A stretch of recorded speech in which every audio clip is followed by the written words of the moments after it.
avamak e leishin nun hi chung kim te a len lain mo dam zo lo om lai shan vanga la fam dai ria i chang mai hi i sei leng ten kan tia nem le fam chang mai a kan phal lo che kan zuam lu lo dam lai sing zua tel lo va kan mang tu rum lum nu tha say trôi lên te kan vai khua a say do e kan phal thei lo dai rial changa kapa lo ho le ro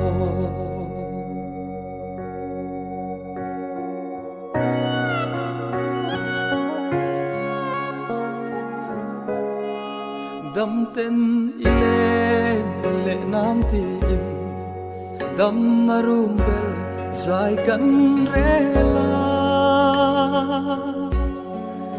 o thei ni se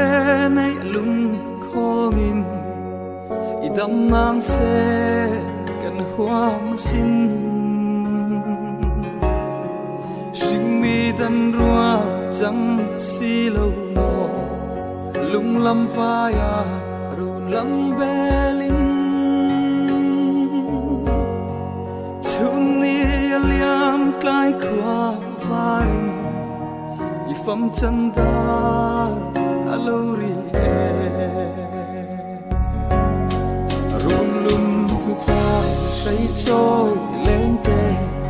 kan vai khwa a say do e kan phal thei lo dai ria changa kapa lo ho le ro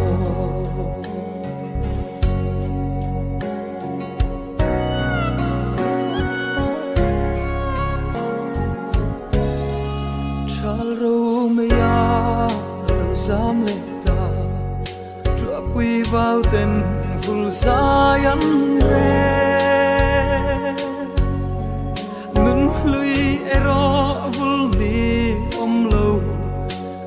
lung ruk shil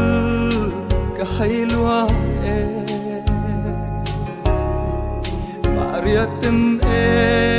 kan run be isu litnu ikut chua le ilim kha kan chan to te hi bitui nen e kan khir vom vom lum tha say trôi lên te kan vai khua a say do e kan phal thei lo dai ria changa kapa